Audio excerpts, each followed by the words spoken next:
Fala, meu querido aluno! Pessoal, seja muito bem-vindo ao início da jornada dentro do conteúdo de geometria plana, beleza? Só que lembrando, turma, já segue a gente lá no Instagram. Eu vou deixar aqui embaixo, ó, para você não perder nada a respeito do conteúdo de matemática, tanto para concurso quanto para vestibulares, de maneira geral também, beleza? Vem comigo aqui, porque a gente vai entender algumas coisas. Primeira coisa que a gente vai entender é o seguinte: por que é chamado de geometria plana?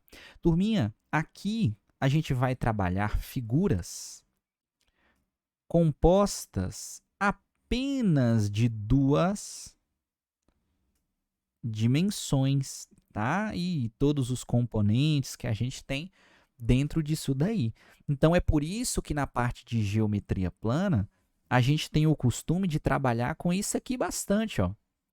A gente trabalha muito com área, a gente trabalha muito com perímetro também, beleza? Então é algo que você precisa ficar de olho porque realmente é extremamente importante. Tranquilo? Vamos lá. Dentro dessa jornada inicial da geometria plana, nós temos os chamados axiomas da geometria plana. O que seria um axioma? Turminha, axioma é aquilo que não tem uma definição formal, mas a gente sabe que para o andamento isso aqui é extremamente importante. O primeiro axioma que a gente trabalha dentro da geometria plana é esse aqui, ó. É o que a gente chama de ponto. Entenda que o ponto ele vai funcionar como um localizador geométrico. Ó, localizador geométrico. Isso aqui é relevante porque você para pensar assim, ó. Eu vou fazer isso aqui. Aí eu falo, fulano, olha aquele ponto. Entenda que você vai direcionar o olhar exatamente para onde está marcado um determinado ponto, é porque existe uma localização. O localizador geométrico é a mesma coisa. Considere um ponto localizado sobre uma reta. Você bate o olho e já sabe onde é que ele está, porque ele está te localizando em uma situação. Esse localizador geométrico, ele tem como representação uma letra maiúscula, tá? Então você vai encontrar isso aqui, ó. Considere o ponto A. Ah, ó, considere o ponto B. Considere o ponto C e assim sucessivamente. Tranquilo? Quando você faz, turma, a união de infinitos pontos ao lado um do outro, você tem exatamente a formação de uma reta. Entenda, por exemplo, que a reta, isso aqui a gente vai trazer para um sentido mais comum, a reta ela pode ser tipo uma linha. Ah, eu pego um barbante e estico. Aí você tem ali uma união de infinitos pontos. Só que assim, turma, primeira coisa, tá? Além de você lembrar que é uma união de infinitos pontos, entenda que a reta ela possui um sentido,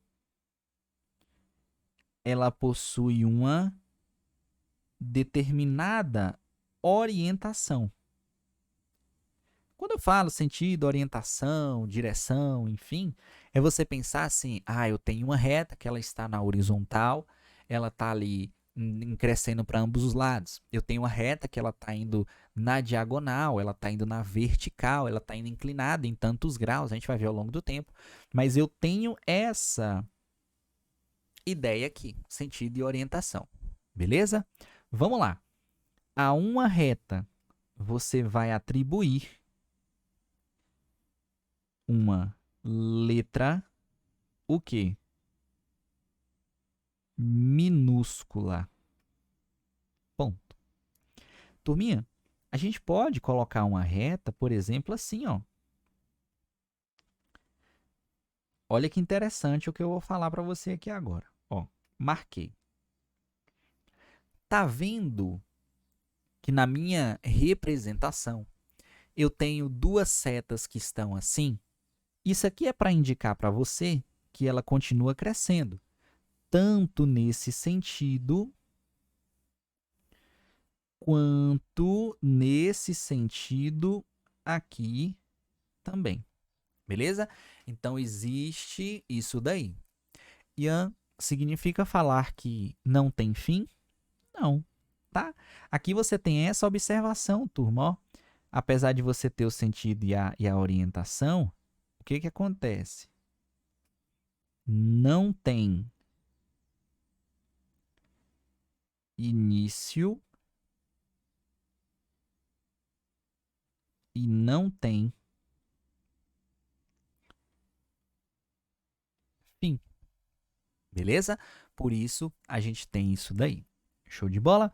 Turminha, dentro da reta, a gente tem um desdobramento. Que desdobramento é esse? É isso aqui, ó. É o que a gente chama de semirreta e é o que a gente chama de segmento de reta. De todo modo, a semirreta ela vai ter um sentido e ela vai ter uma orientação. Isso daí não vai mudar. Mas por que que a gente coloca essa noção de semi? É porque é metade? Não, é porque a noção de semi, turma, é para te indicar isso aqui, ó. Ela tem início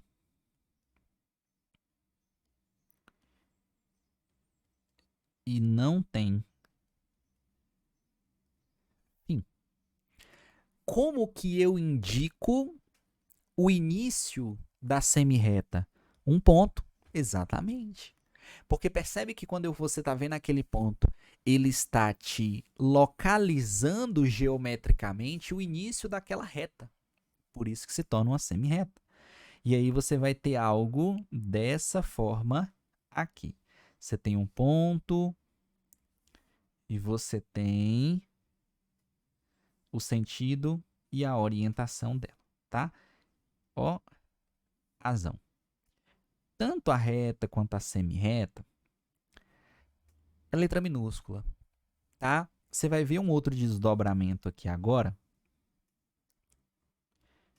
Nesse ponto 2.2, que o que eu vou falar para você é isso aqui, ó.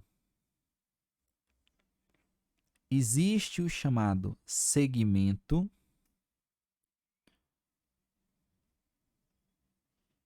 de reta. Turminha, para pensar.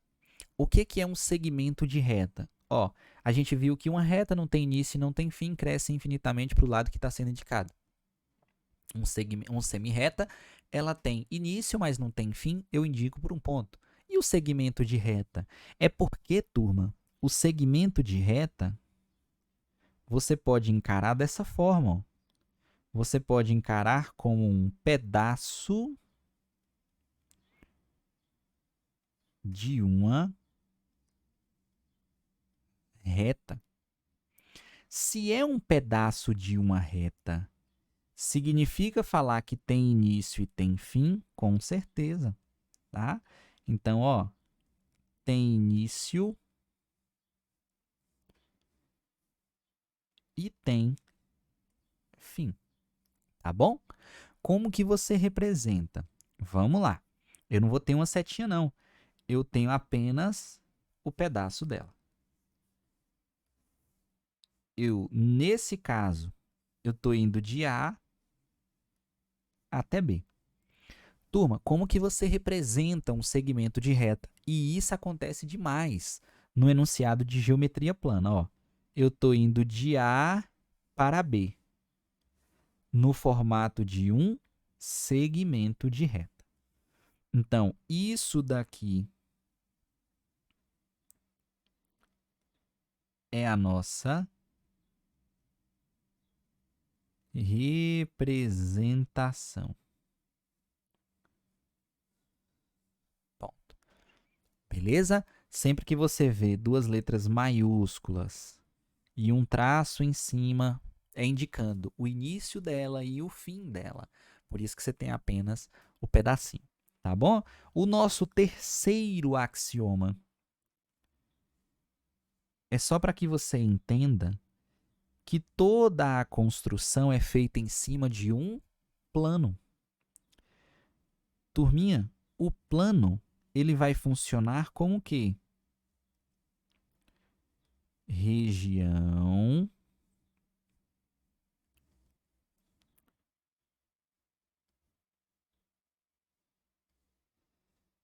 geométrica. Essa região geométrica, ela vai comportar exatamente tudo que você tem da geometria plana. O ponto, as retas, os segmentos de reta, tá? As semi-retas. Então, por exemplo, se você quisesse colocar assim, eu quero desenhar um plano, tá bom? Você vai desenhar, por exemplo, a gente sabe que o plano ele é infinito e ele normalmente é representado por uma letra grega, então eu estou colocando um plano beta aqui, mas eu sei que nesse plano beta existem infinitos pontos. Nesse plano aqui, existem infinitas retas. Nesse plano aqui, existe o quê? Infinitos segmentos de reta. E assim sucessivamente. Com isso, você forma a figura plana e continua toda a construção. Tá bom? Essa é a representação. Ó, letrinha grega é a nossa representação. Ponto. Vamos entrar em uma observação que é extremamente importante no andamento da geometria plana. Qual que é? Essa daqui, ó. Lembra que a gente falou de reta, segmento de reta e semi-reta? Quando você tem, turma, duas ou mais, você tem o que a gente chama de posições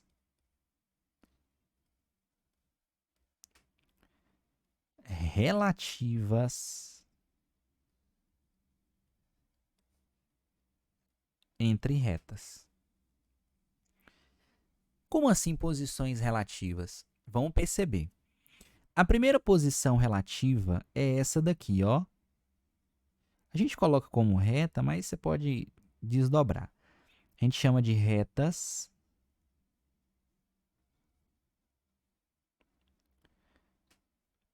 coincidentes. Retas coincidentes. Turminha, retas coincidentes pode receber outro nome também, ó. Isso aqui aparece demais em geometria plana. Retas congruentes. Ian, coincidente, congruente é a mesma coisa que igual? É. Turma, para pensar. Vamos supor que você tem aqui, ó, uma reta, beleza? Aí você vem, vou até colocar aqui, ó, você tem essa reta, certo? Aí você vem e coloca uma outra reta. Exatamente em cima da que você tinha anteriormente. Tá vendo que eu coloquei aqui só para você entender que está tudo no mesmo sentido, na mesma orientação. Isso são retas coincidentes, tá bom? Segundo tipo. Turminha, você tem o que a gente chama de retas paralelas. Retas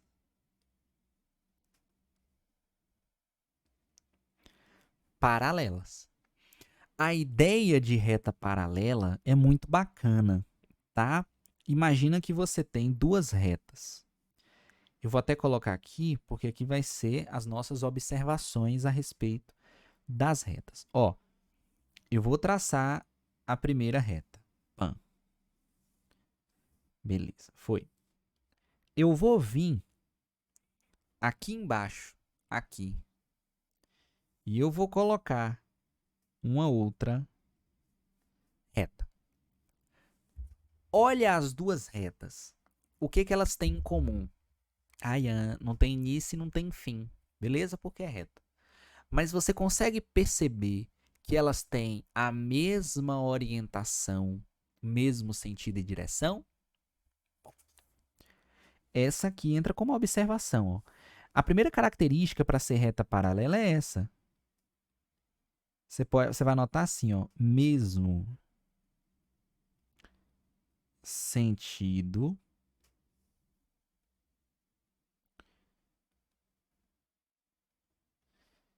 mesma orientação e mesma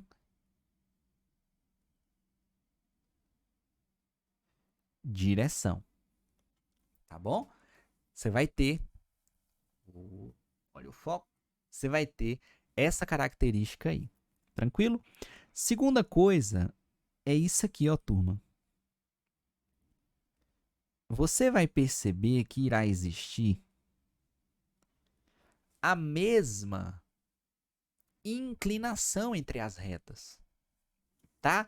Quando eu falo mesma inclinação entre as retas, é no sentido de ângulo mesmo. Porque você percebe aqui que nenhuma está mais inclinada do que a outra. Então, ela tem o mesmo grau uma em relação à outra, tá bom? Quando você pega uma questão que tem reta paralela, vamos supor que aqui é R e aqui é S. Você vai encontrar um símbolozinho, que é esse aqui, ó, turma. Esses dois tracinhos, tá? Esses dois tracinhos é a representação de reta paralela. Fechou. Nós temos outra posição relativa. Turma, a outra posição relativa, ela é chamada de retas concorrentes. São retas concorrentes. Isso aqui, ó.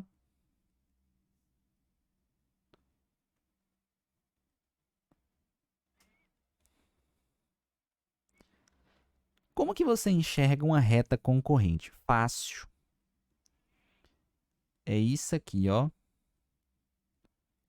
Apenas um ponto em comum. E como assim apenas um ponto em comum? Coloca duas retas e uma corta uma única vez a outra. Por exemplo, tá? Você tem isso aqui, ó. Primeira reta. Vamos pegar a outra. Botar na cor azul. Vamos pensar que você tem aqui agora, ó. Aqui e aqui. Para ficar mais certinho. Ponto. Fechou? Turminha, percebe que nessa situação aqui, entre R e S, existe um ponto em comum, ó, um ponto em comum. Ah, eu vou falar que aqui é um ponto A, não tem problema. Mas você acaba de indicar a localização do ponto de interseção. Ponto, mas tá legal. Turma, a gente vai ver algo chamado ângulo, tá? Mas o que eu quero que você entenda é que quando você tem um ponto em comum, você tem duas possibilidades de formação de ângulo, igual a 90 ou diferente de 90. Então, ao longo do tempo, você vai perceber que existe um ângulo aqui que é diferente de 90. E existe um outro ângulo aqui que é diferente de 90, tá? Calma, porque a gente chega nesse ponto. Mas anote um detalhe. Anote que essa representação aqui, por exemplo, é você pensar em retas concorrentes oblíquas. Ó, retas concorrentes oblíquas. A reta concorrente oblíqua, ela tem o ângulo diferente de 90. Então, você pensa assim, ah, eu só coloco uma representação. Isso a gente vai ver. Mas, ó, já adianto, você pode botar assim, ó. Um ângulo, ele é diferente de 90. Beleza? Isso aí pode acontecer. Só que pode acontecer de você ter o ângulo que bate 90. Como que fica? Vamos lá, tá? A gente tem daqui para cá, daqui para cá. Vou marcar agora na cor azul esse outro aqui. Vamos pensar em R, vamos pensar em S. Turma, percebe que tem um ponto em comum? Show de bola. Entenda que o ângulo formado aqui é de 90 graus. Ó. Aqui você vai perceber que é 90, aqui é 90, aqui é 90. Ué, que quadradinho com um pontinho é esse? É porque, turma, quando a gente vai estudar ângulo, a gente percebe que toda vez que o grau de abertura for igual a 90, eu represento por esse quadradinho assim, ó. Tá? É tão prova que quando você vai escrever a representação, eu vou até colocar aqui, ó. Quando você vai escrever a representação da perpendicularidade, porque aqui tem um nome que a gente vai ver. A gente coloca dessa forma, ó, R, S, e olha o símbolozinho de 90 graus ali, tá? Então, quando você pegar um enunciado, se você encontrar isso aqui, saiba que é a representação de quê? Olha o nosso nome, retas, isso aqui aparece, retas perpendiculares.